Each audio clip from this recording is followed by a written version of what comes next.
Assalamualaikum warahmatullahi wabarakatuh. Alhamdulillahirabbil alamin. Assalatu wassalamu ala asrofil anbiya'i wal mursalin wa ala alihi wa sahbihi ajmain, amma ba'd. Puji syukur marilah kita haturkan kepada Allah, Tuhan yang Maha Pengasih lagi Maha Penyayang, Tuhan yang Maha Mengetahui, dan Dialah Allah, Tuhan yang mengajari umat manusia melalui perantaraan kalam, yang mana hingga saat ini kita masih dapat bersama-sama menjalankan ibadah puasa di bulan suci Ramadan 1442 Hijriah. Salawat berangkaikan salam tidak lupa pula kita kirimkan kepada seorang hamba Allah yang memiliki budi pekerti yang halus, anggun kepribadian, yang hanya memerlukan kurang lebih 23 tahun. Ia mampu mengubah tatanan hidup manusia dari zaman kebiadaban menuju zaman penuh keberadaban, yakni Nabi Yuna Muhammad sallallahu alaihi wasallam dengan lafaz Allahumma sholli ala sayyidina Muhammad wa ala ali sayyidina Muhammad. Baiklah, saya tidak akan memperpanjang mukadimah. Adapun judul kultum saya pada hari ini yaitu iman.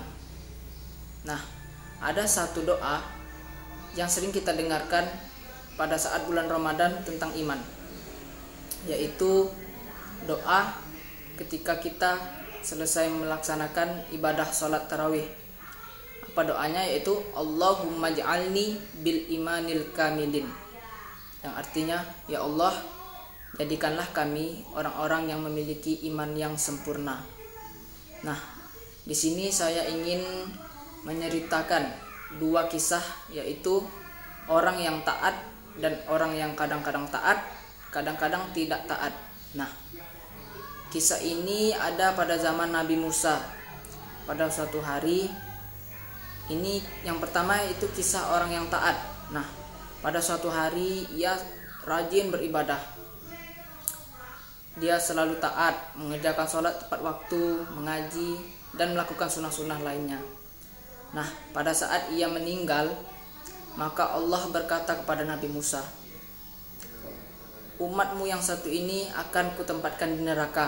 Nah, Nabi Musa pun bingung, ya Allah, mengapa engkau tempatkan umatku ini di neraka, sedangkan ia taat dan rajin beribadah. Nah, jadi Allah memberitahu kepada Nabi Musa, wahai Musa, datanglah kamu ke rumahnya dan tanyakan hal ini kepada anaknya. Dan Nabi Musa pun mendatangi rumahnya. Wahai Ananda, apa yang dilakukan ayahmu ketika ia masih hidup? Nah, anaknya ini menjawab, ayahku memang taat, ia rajin beribadah, tapi ayahku pernah berkata, wahai Nabi Musa, jika ajaran Nabi Musa adalah benar, maka aku adalah termasuk orang yang beruntung. Namun jika Nabi Musa adalah ajarannya sesat, maka aku termasuk orang yang merugi. Nah, jadi iman ayah anak ini, umat Nabi Musa yang taat tadi, itu belum kokoh. Ia masih ragu terhadap keyakinan ajaran Nabi Musa. Nah, maka dari itu Allah tempatkan ia di neraka. Nah, pada kisah kedua, orang ini kadang-kadang taat, kadang-kadang berbuat maksiat. Kadang pada waktu luang ia sholat tepat waktu, mengaji. Namun ketika ia lagi malas atau bad mood, bahasa kita sekarang kan, dia itu berbuat maksiat. Nah, jadi ketika ia meninggal, Allah mengatakan kepada Nabi Musa, wahai Nabi Musa, umatmu yang satu ini akan kutempatkan di surga. Namun Nabi Musa bingung, ya Allah, sedangkan orang yang taat tadi engkau tempatkan di neraka. Kenapa umatku yang satu ini kadang-kadang taat, kadang-kadang berbuat maksiat, engkau tempatkan di neraka, di surga? Kata Nabi Musa. Lalu Allah menjawab, datanglah engkau ke rumahnya dan tanyakan kepada anaknya.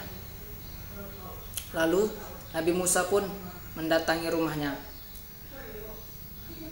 Lalu Nabi Musa bertanyakan kepada anaknya, "Apa yang dilakukan orang tuamu pada saat ia masih hidup?" Lalu anaknya menjawab, "Ayahku memang kadang-kadang taat, kadang-kadang berbuat maksiat. Tetapi ayahku pernah berkata bahwa ia sangat yakin, 100% betul-betul yakin akan ajaran Nabi Musa. Nah, sehingga Allah menempatkan orang ini di surganya." Nah, jadi kesimpulannya, walaupun kita taat, setaat apapun, tapi jika di dalam hati kita ini masih ada keraguan terhadap ajaran Nabi Muhammad SAW, maka kita adalah termasuk orang yang merugi. Mungkin hanya ini yang dapat saya sampaikan. Lebih dan kurang saya mohon maaf. Assalamualaikum warahmatullahi wabarakatuh.